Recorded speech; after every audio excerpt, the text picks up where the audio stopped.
asalaamaaleykum yéen waa Sénégal maa ngi leen nuyu di leen sant di leen gërëm tey nag ci wàllu Mame Goor Diazaka laa jëm si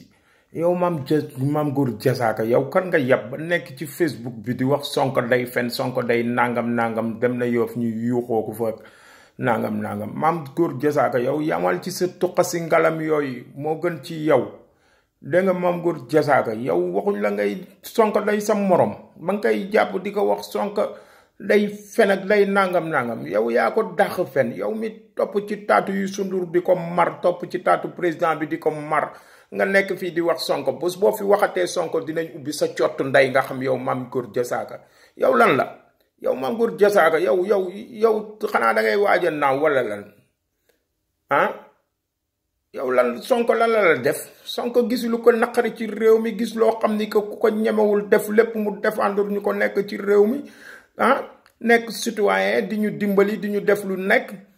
lépp lu baax ci loo xam ni jëm na ci wàllu réew mu def ko da ngay na téye Karim Wade yàlla boo leen téye Karim Wade téye Khalifa Sall yàlla day andi ñeneen ñi ma andi nag xale yu ndaw la andi yow nga en tant que jeune faral nekkoo ci jeunes yi nga nekk ci paa yu màgget yi nga xam ni di dem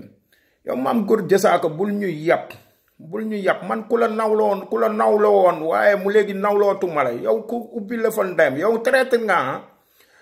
nga nit nga fi defoon diggante Youssou Ndour ak Wally Seck ak Pape Diouf gis nga yéen classe googu yéen a mën a ànd dégg nga léegi jóge nga ci Wally Seck léegi ci Sonko nga jëm am nga sens bu ma la fekkoon ci Wally Seck ubbi sa dëjëw ndey nga xam yow Mame Goor Diazaka yow Mame Goor Diazaka kan nga yàpp Sonko day sa morom ba nga taxaw di ko wax da ngay fen da ngay man yaa wax sama leader yaa ko saaga yaa ko xas la bu ëllëgee fu ñu mën a dem sa cottu ndey laa la wax yow Mame Goor Diazaka yow yaay kan bés boo fi xasatee Sonko wala nga taxaw di ko waxul noonu dinañ téegal sa ndey yow xam nga lan moo ma gën a naqari ci yow sax xam nga sénégalais yi nekk foofu ñoo ñàkk fayda yow ba nga nekk ci Facebook bi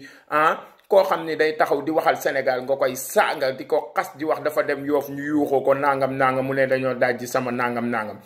Sonko lu mu wax dëgg la et puis su ma doon Sonko gis nga ñi la jiiñoon tëwaris ak yooyu yëpp da nga leen di yóbbu koot tuxala plainte leen yow lan la yow Mame Goor Diazaka may ñu suñu jàmm dégg nga def nga ko ci Wally Seck mu jig la fii du la jig de te am nga sens Wally Seck c'est mon frère bu ma la fa fekkoon teegal sa ndey man jaaji maa la ko wax léegi nag jeex foo mu boo bëggee man soo ma laajee sama numéro téléphone sax ma jox la ko sama adresse man awma lu may ragal de man awma lu may tiit lu may ragal léegi jeex na yow Mame Goor Diazaka lan la Sonko day sa morom Sonko du sa morom yaa ko mag junni yoon ma xalaat traite rek kay ànd yow fii nga fi yoroon groupe rap ay rapport xaw ma Rufisque xaw ma fan nga trahir leen ñu xam trahir rek ñooy ànd waaw man nga ànd ak waa télé Kolosar ak président Kolosar yéen a mën a ànd man amatuma lu may tiit lu may ragal de billahi te Macky Sall foo ñëw ci France laa la wax fu ma la gis Europe sama mbalaanu perkal bu weex laay sàngoo fekk la wallahi jaay naa sama bakken jënd naa ko Sénégal bu yàgg waaw boo fi waxatee Sonko yow Diazaka dinañ ubbi sa lëfal ndey nga xam fa laa yem ak yow yéen il faut ñu leen di saaga imbécile kilifa gu day ni Sonko nga taxaw di ko wax yenn yi ngir xaalis ngir dërëm boo ko fi waxati Sonko rek ñu ubbi sa lëfal ndey nga xam